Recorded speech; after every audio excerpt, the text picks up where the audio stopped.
பெயர் மகேந்திர சிங் தோனியின் பெயர். யாரும் எதிர்பாராத நகர்வாக அது இன்று வரை பார்க்கப்படுகிறது. ஏனென்றால் அப்போது அந்த அணியில் தோனியை விட சீனியர்களான சேவாக், யுவராஜ் சிங் இருந்தனர். இருந்தபோதும் சச்சின் டெண்டுல்கருடைய பரிந்துரை தோனி எனும் அந்த ராஞ்சி இளைஞனுக்காகத்தான் இருந்திருக்கிறது. இதுகுறித்து பலரும் தற்போது வரை பல பாட்காஸ்ட் நிகழ்ச்சிகளில் கூறி வருகின்றனர். அதேபோல யுவராஜ் சிங் இந்த சம்பவம் குறித்து பேசுகையில், என் பெயர் தான் கேப்டனாக அறிவிக்கப்படும் என்று எதிர்பார்த்தேன், ஆனால் தோனியின் பெயர் அறிவிக்கப்பட்டது என்று கூறினார். மேலும் அப்போதைய பிசிசிஐ பொருளாளராக இருந்த ஸ்ரீனிவாசன் பேசும்போது, ராகுல் தன்னுடைய கேப்டன்சி மீது திருப்தி இல்லாமல் இருந்தார். அதனால் பவார் சச்சினை கேப்டனாக பதவியேற்க சொன்னார். ஆனால் சச்சின் அதை ஏற்றுக்கொள்ள மறுத்துவிட்டார். அதனால் பிசிசிஐயின் தலைவர் பவார் நீள முடிகொண்ட வளர்ந்த இளைஞனை குறிப்பிட்டார். அதன் பின் நடந்ததுதான் வரலாறு என்று ஒருமுறை தோனியின் வளர்ச்சி குறித்து பேசும்போது தெரிவித்திருந்தார். தோனி கேப்டன் ஆனது தற்செயல் சம்பவங்களாக இருந்தாலும் கூட அடுத்து அந்த தொடரில் அவர் செய்தது ஒவ்வொன்றும் கேப்டன் தோனி எனும் ஜாம்பவானை உலகுக்கு அறியச் செய்த அறிமுக சம்பவங்கள் என்றுதான் தோன்றுகிறது. சாதாரண பின்புலத்தை கொண்டு பல போராட்டங்களுக்கு பின் முட்டி மோதி இந்திய அணியில் அதிரடி பேட்ஸ்மேனாகவும் விக்கெட் கீப்பராகவும் இடம் பிடித்த தோனிக்கு அதுவரை கேப்டன் எனும் பொறுப்பை வகித்ததே இல்லை.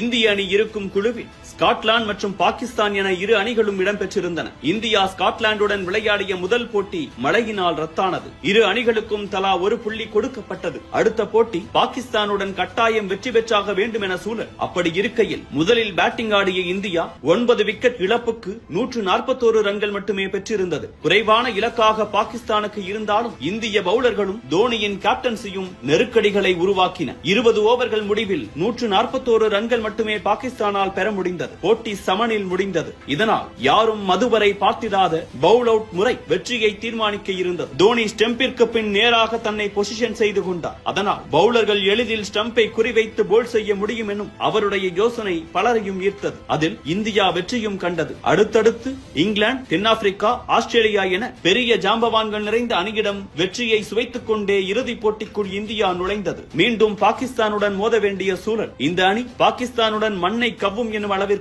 ரவி சாஸ்திரி பத்திரிகைகளில் கட்டுரையே எழுதியிருந்தார். ஆனால் அங்கு நடந்ததோ வேறு கதை. பாகிஸ்தானுடன் கடுமையாக போராடி வென்றது இந்தியா. அந்த ஆட்டம் ஒரு த்ரில் வெற்றிதான். பாகிஸ்தான் அணியின் நம்பிக்கை நட்சத்திரமான மிஸ்பா களத்தில் நின்றிருந்தார். இறுதி ஓவரை பக்குவம் பெற்ற பவுலரிடம் தராமல் ஜோகிந்தர் சர்மா எனும் அறிமுகக்காரருக்கு பந்தை கொடுத்தார். ஆனால் அந்த முடிவும் சரியான வெற்றியை தோனிக்கு கொடுத்தது. பல வருடங்களுக்கு பிறகு ஐசிசி தொடரை சேர்ந்த ஒரு உலகக்கோப்பையில் இந்திய அணி வெற்றி பெற்றது. அதுவும் முதன்முறையாக கேப்டனாக அறிமுகமான தொடரிலேயே இந்தியாவை வெல்ல வைத்த தோனி மீது பலரின் கவனமும் திரும்ப தொடங்கியது. கோப்பையை வென்ற தோனி பெரிதும் ஆர்ப்பரிக்கவில்லை, அமைதியாகவே இருந்தார். கோப்பையை முதலில் பெற்றதும் சக அணி வீரர்களிடம் அதை கொடுத்தார். தோனி எனும் அதிரடி இளைஞர் தலைவராக மாறியது அந்த தருணத்தில்தான்.